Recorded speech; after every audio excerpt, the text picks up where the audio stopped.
It's January 26th, 1966, Australia. The sun scorches Glenelg Beach. Families pack the sand. Kids scream and splash. It feels safe here, normal, familiar, but not to you.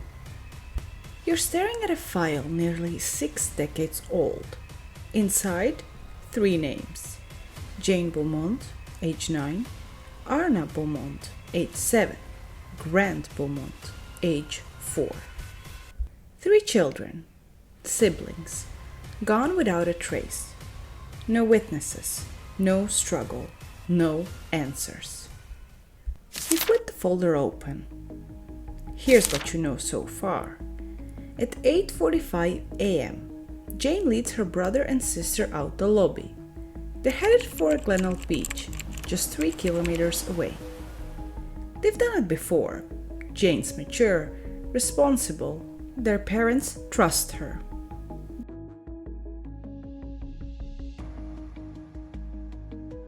They board a bus. 5 minutes later, they're at the shoreline.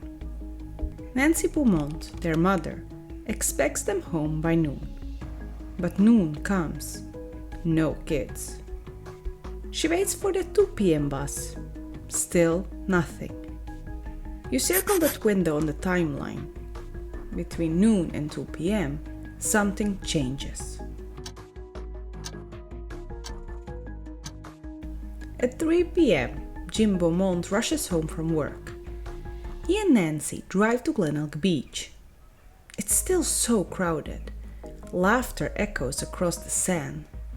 But their voices, calling out for Jane, Arnna, Grant, go unanswered. They check the pier, the food stalls, the changing rooms. Nothing. You scribble one word in the file. Vanished. The sun begins to dip, and shadows stretch long across the sand. By evening, what was once a paradise is now a crime scene. You press your thumb into the corner of the timeline. Something doesn't add up. 3 children, a public beach, midday. How do they disappear without a sound? You flip ahead in the report. Midday, Glenelg Beach. A local shopkeeper makes a note, a routine sale, but something about it catches your eye. Jane Beaumont walked in alone. She bought a meat pie and 2 pastries. That's more than enough food for 3 children. But her mother only gave her coins. Jane paid with a $1 note that she shouldn't have had. Outside the shop, a man stands. Tall, blond, mid-30s, athletic build, wearing nothing but a blue swimsuit. He doesn't come inside, doesn't speak, just watches. And when Jane leaves the kiosk, he follows. You pause. You ask yourself, was he with them? Or did he just start following? And if Jane had extra money, did he give it to her? That moment outside the kiosk, that's the last verified sighting of Jane, Arnna, and Grant Beaumont. No one sees them board a bus. No one remembers them walking home. They were seen smiling, calm, unafraid. Which tells you something critical. They didn't run. They followed. You draw a box around the man in blue. He's not just a witness anymore. He's the thread you're pulling. 5:30 p.m. Jim and Nancy file a report. You're officially on the case. You organize the first sweep. Officers comb the beach, drain covers, abandoned buildings. Volunteers join in. Flyers go up. Helicopters are launched. And nothing. No shoes, no bags, no clothes. Just nothing. You start building the case wall. Timeline, witness sketch, the receipt, bus schedule, the man in blue. You place the children's school photos at the center. Tape them down. They become your anchor. Then, something new. A young mother steps forward. She says she saw the kids around noon. They weren't alone. They were playing on the grass with a tall, blond man. Same man, same description. She says the kids looked happy. He wasn't holding them. He wasn't chasing them. They were playing. You mark it on your map, 12:15 p.m. Grass near the kiosk, the last moment of certainty. You stare at the timeline. One window keeps growing. 12:30 p.m. to 3 p.m. No sightings, no calls, no trace. It's a void, and now you're staring into it. The days stretch into weeks. Tips flood in, but none hold. You begin looking for patterns. Not just sightings, but in behavior, motive, method. You pin one card on the board. Theory number 1, stranger abduction.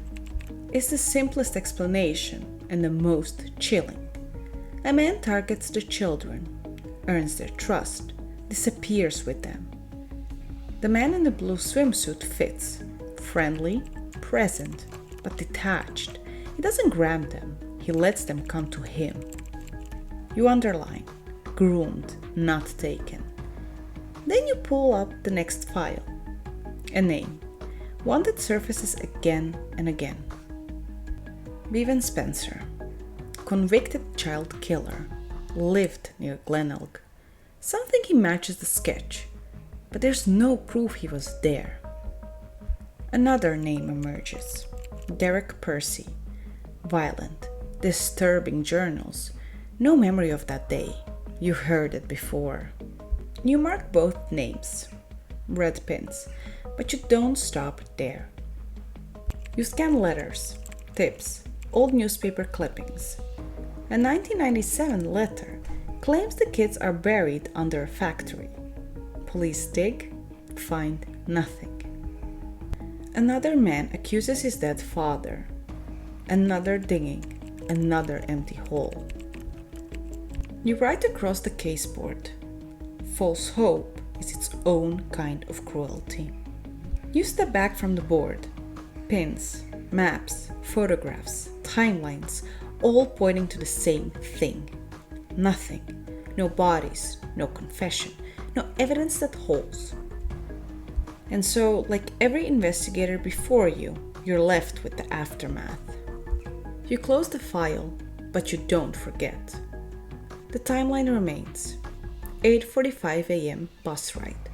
12:15 shop sighting. After that, silence. For Jim and Nancy Beaumont, this wasn't just a disappearance. It was the unmaking of a family. They went on television, pleaded for answers, waited by the phone for weeks, for years. At first, they clung to hope, left the porch light on, believed the kids might walk through the door. But hope can be very thin. The marriage ended. The home stayed the same. Jim Beaumont passed in 2019. You close the tab on their names, but not the case, because this story wasn't just personal, it was national. The Beaumont case reshaped Australia. Before 1966, kids walked to school alone, played in parks in the dark, trusted adults by default.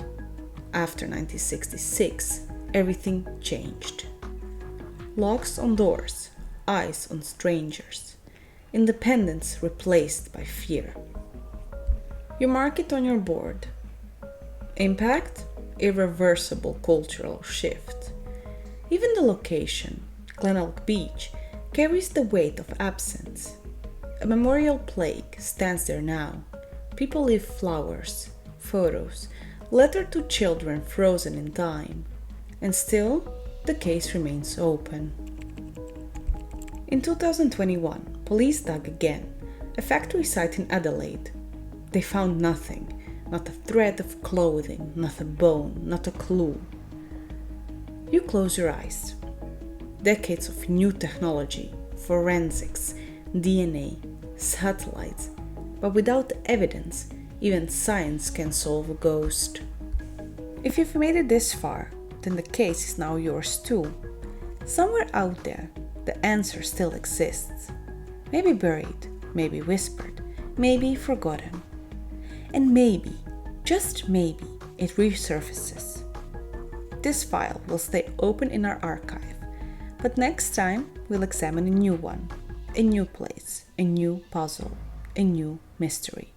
So sharpen your instincts, watch the timeline, question the details, because next time, you're the detective again.